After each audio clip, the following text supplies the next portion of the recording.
नमस्कार दोस्तों, target exam academy में आप सभी का स्वागत है। मैं हूं ज्ञान प्रकाश और आज हम कवर करेंगे प्राचीन भारत पर विदेशी आक्रमण को। तो आप क्लास के अंत तक बने रहें। मैं आपको पॉइंट वाइज सभी आक्रमण को जो है विस्तृत रूप से बताऊंगा। तो शुरू करते हैं आज की क्लास को। तो प्राचीन भारत पर अनेक विदेशी आक्रमण हुए। प्राचीन भारत पर अनेक विदेशी आक्रमण हुए। इन आक्रमणों का भारतीय इतिहास, राजनीति, समाज, कला, संस्कृति और धर्म पर गहरा प्रभाव पड़ा। अब ये जो विदेशी थे कौन कौन थे? तो आपको थे फारसी, ठीक है, फारसी थे, सिकंदर था, शक थे, पारसी थे, कुषाण थे और हुड़ थे। ठीक है, ओके, आगे बढ़ते हैं, इनके बारे में विस्तृत चर्चा करते हैं। तो सबसे पहले आता है फारसी आक्रमण। तो जो फारसी आक्रमण हुआ वो किस तरह हुआ, किनके द्वारा हुआ? तो जो फारसी आक्रमण था वह प्राचीन भारत पर सबसे पहले ईरानी आक्रमण हुआ। सबसे पहले किसका आक्रमण हुआ? ईरान का। ठीक है, इसमें क्या था? तो ईरान के हखामनी, ठीक है, ईरान के हखामनी या आके मनीड शासकों ने भारत के उत्तर पश्चिमी क्षेत्रों पर अपना प्रभाव स्थापित किया। उत्तर पश्चिम समझ रहे हैं, जिसे गुजरात का क्षेत्र जो होता है, जो समुद्री इलाका है, उधर क्या क्या कर किया? वो प्रभाव डाला। अब इसमें आता है आपको एक डेरियस प्रथम। क्या है कि लगभग 6ठी शताब्दी ईसा पूर्व में सिंधु नदी के पश्चिमी क्षेत्रों पर, जो सिंधु नदी है उसके पश्चिमी क्षेत्र पर क्या किया हुआ? अधिकार किया। इसके बाद आता है आपको भारत का उत्तर पश्चिमी क्षेत्र फारसी साम्राज्य का एक प्रांत बना। जो उत्तरी पश्चिमी क्षेत्र था वह क्या बना? फारसी साम्राज्य का एक प्रांत बना, एक राज्य बना।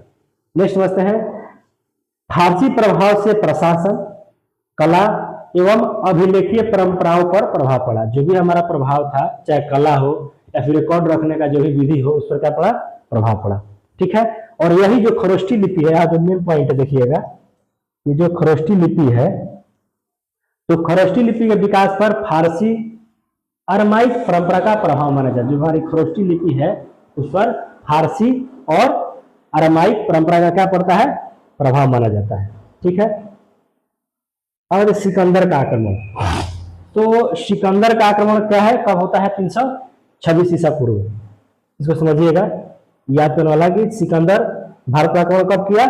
326 ईसा पूर्व। तो मकदूनिया का राजा सिकंदर, कहां का था? मकदूनिया का राजा सिकंदर ने 326 ईस्वी पूर्व में भारत पर क्या किया? आक्रमण किया। अब दूसरा है, उसने हिंदू कुश पार करके भारत में प्रवेश किया। हिंदू कुश क्या है? पहाड़ है, पर्वत है, ठीक है, पहाड़ है, ठीक है। अब है कि तक्षशिला शासक आंधी से, कौन था?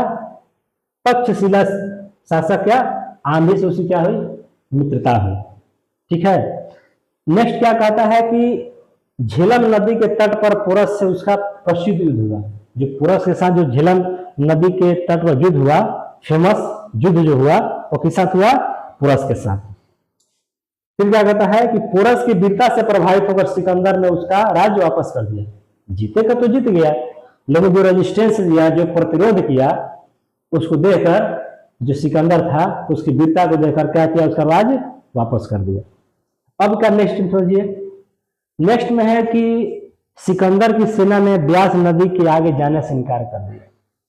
जो ब्यास नदी है उसको पार करने से क्या किया? जो सिकंदर की सेना थी क्या कर दिया? इनकार कर दिया। इसके बाद क्या हुआ? इसके बाद जो सिकंदर था वह क्या हुआ? भारत से वापस लौट गया। अब इसका परिणाम क्या हुआ? तो परिणाम समझते हैं कि जो परिणाम हमारा है इसमें हुआ क्या कि आपको सिकंदर का आक्रमण भारत में अस्थायी यूनानी शासन स्थापित नहीं कर सका, लेकिन भारत और यूनानी दुनिया के बीच संपर्क बढ़ा। जो भारत और यूनान है उसके बीच क्या हुआ? संपर्क बढ़ा। ठीक है, व्यापार बढ़ा, संपर्क बढ़ा, ठीक है, लगाव बढ़ा। नेक्स्ट चलते हैं, शक आक्रमण। शक, जैसे शक संबंध चलता है ना, कनिष्क, तो शक जो थे कहां से है? मध्य एशिया से आए। कहां से? मध्य एशिया से। ठीक है, इन्होंने उत्तर पश्चिमी भारत के साथ साथ पश्चिमी भारत में भी अपना प्रभाव स्थापित किया। वे जो थे उत्तर पश्चिम थे, ठीक है, लेकिन ये जो है जैसे कि जो आपको फारसी थे उनका सिर्फ उत्तर पश्चिम पर था, लेकिन सबका उत्तर पश्चिम के साथ साथ जो पश्चिमी भारत था वहां भी सब क्या हुआ, प्रभाव बढ़ा। ठीक है, अब भारत में सब शासकों क्या कहा जाता है, छत्र। इंपॉर्टेंट क्वेश्चन है, आपको पूछ सकता है कि भारत में सब शासकों क्या कहा जाता है, छत्र। ठीक है, रुद्रदामन प्रथम सबसे प्रसिद्ध शक शासक था। जो रुद्रदामन प्रथम था वो क्या था, सबसे प्रसिद्ध शासक था। रुद्रदामन का जूनागढ़ अभिलेख संस्कृत भाषा का प्राचीन जो है वह महत्वपूर्ण प्राचीन अभिलेख है। कौन सा, जूनागढ़ का अभिलेख। तो आपसे पूछ सकता है कि जूनागढ़ का अभिलेख किसके संबंध में है, तो रुद्रदामन के संबंध में। ठीक है, आते हैं पार्थियन आक्रमण। ठीक है, तो शकों के बाद पार्थिव। ठीक है, पार्थियन का मतलब जो पल्लव शासक थे उन्हें क्या कहता है, पार्थियन। ठीक है, तो शकों के बाद पार्थियन शासकों का प्रभाव उत्तर पश्चिम भारत में दिखाई देता है। पार्थियन शासक मुख्यतः उत्तर पश्चिमी क्षेत्र तक सीमित रहे। जैसे शक शासक थे उत्तर पश्चिम के साथ साथ पश्चिमी क्षेत्र पर उन्होंने प्रभाव डाला, लेकिन जो पार्थियन आक्रमण हुआ, जो पहलव थे वो सिर्फ उत्तर पश्चिम तक सिमट कर रह गए। ठीक है, और जो गोंडोफर्निस था वह प्रमुख पार्थियन शासक था। जो भी पहलव के शासक थे उसमें गोंडोफर्निस क्या था, वह महत्वपूर्ण शासक था। इसके बाद क्या, भारत में कुषाणों का प्रभाव बढ़ा। ठीक है, अब समझते हैं। देखिए यही आपको गोंडोफर्निस जो है यही है। ठीक है, ठीक है, भारत के उत्तर पश्चिम क्षेत्रों में पार्थियन शासकों ने शासन किया। इनका प्रभाव सीमित क्षेत्र में रहा, मतलब उतना विस्तृत क्षेत्र नहीं कर पाए, लेकिन फिर भी इनका रहा। अब आते हैं कुषाणों के शासन को पढ़ते हैं। कुषाणों का आगमन। तो कुषाण मध्य एशिया से भारत आए और उत्तर भारत में एक शक्तिशाली साम्राज्य स्थापित किया। जो कुषाण थे वो कहां से आए तो मध्य एशिया से, लेकिन ये क्या है, उत्तर भारत में एक शक्तिशाली साम्राज्य स्थापित किया। तो कुषाण वंश का सबसे महान कनिष्क शासक कौन था, कनिष्क। कौन था, कनिष्क। ठीक है,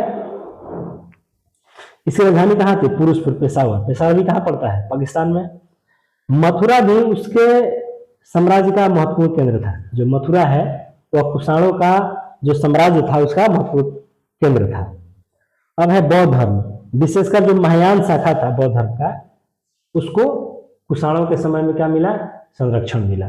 जैसे उसके काल में कला और संस्कृति का उल्लेखनीय विकास हुआ। जो कला और संस्कृति है उसका क्या हुआ, उल्लेखनीय जो है विकास हुआ। अब आता है गांधार और मथुरा कला का विकास विशेष रूप से कुषाण काल में। जैसे गांधार और मथुरा कला है ना, विकास तो उसका पहले भी था, लेकिन जो विशेष रूप से विकास हुआ वो कहाँ हुआ, कुषाणों के रीजन में, कुषाणों के कार्यकाल में। ठीक है, अब कुषाण साम्राज्य की विशेषताएं। ठीक है, क्या है कि कुषाण साम्राज्य का सबसे महान शासक कौन था, कनिष्क। कौन, कनिष्क। ठीक है, राजधानी कहां थी, पुरुषपुर थी। धर्म संरक्षण किसका था, तो बौद्ध धर्म के महायान शाखा का। कला और विकास क्या था, गांधार और मथुरा कला। ठीक है, अब आते हैं हुणों का आक्रमण। ठीक है, हुणों का आक्रमण। तो इसका आक्रमण कब हुआ, 5वीं एवं 6वीं शताब्दी। ठीक है, तो लगभग 5वीं और 6वीं शताब्दी में हुणों ने भारत पर क्या किया, आक्रमण किया। ठीक है, तो प्रमुख हुण शासकों में तुर्माण और मिहिरकुल का नाम मिलता है। पूछ सकता है कि जो हुण के प्रमुख शासक हैं उसमें कौन कौन से प्रमुख हैं, तो तुर्माण और मिहिरकुल।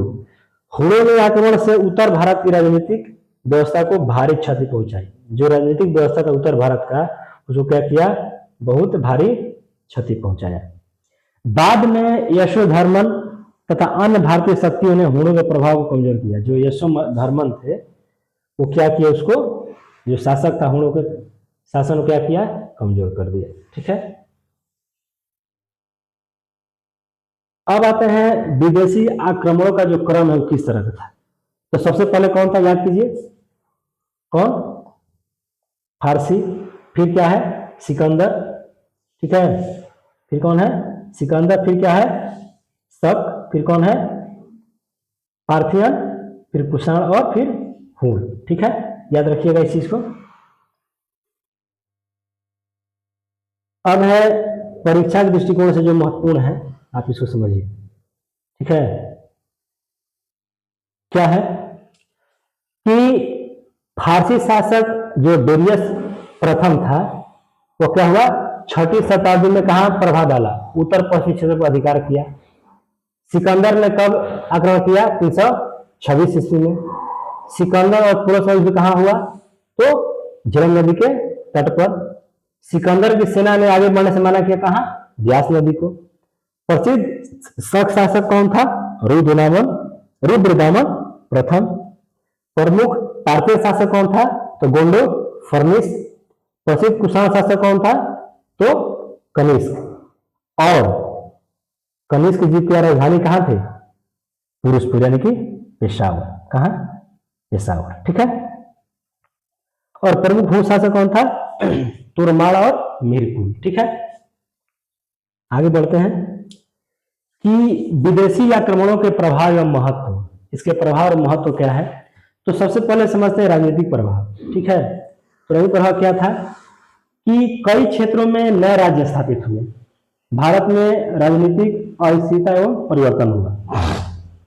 फिर क्या है, सांस्कृतिक प्रभाव, तो यूनानी, ईरानी एवं मध्य एशियाई संस्कृतियों का भारतीय संस्कृति पर बड़ा प्रभाव पड़ा। ना कहता है कि पश्चिमी क्षेत्र का प्रभाव पड़ रहा है, जो कपड़ा छोटा पड़ रहा है तो बड़ा पड़ रहा है, ऐसा कुछ नहीं है, ये शुरू से ही प्रभाव रहा है। ठीक है, आर्थिक प्रभाव, तो व्यापार के नए मार्ग खुले तथा भारत का विदेशों से व्यापार बढ़ा। अभी तक हम आंतरिक तौर पर क्या करते थे, व्यापार करते थे, लेकिन इससे क्या हुआ, हम अन्य देशों में भी व्यापार करना शुरू किए। अब सामाजिक प्रभाव क्या हुआ, तो समाज में, जो समाज था, समाज में नए विचारों का प्रवेश हुआ तथा जीवन शैली में विविधता आई। जो हमारा राइट विंग, लेफ्ट विंग जो भी था, एक सीमित दायरा था, लेकिन उनके आक्रमण के बाद जो हमारी सामाजिक प्रभाव था वो क्या हुआ, बदला। तो इस तरह से भारत पर, जो प्राचीन भारत पर विदेशी आक्रमण थे, उसका क्लास समाप्त हुआ। यदि क्लास पसंद आया हो तो वीडियो को लाइक करें, शेयर करें और सब्सक्राइब करना तो बिल्कुल ना भूलें। यदि कोई सुझाव, कोई सलाह हो तो मुझे कमेंट सेक्शन में जरूर बताइएगा। तो आज का क्लास जो है समाप्त होता है, मिलते हैं नेक्स्ट क्लास में, तब तक के लिए धन्यवाद।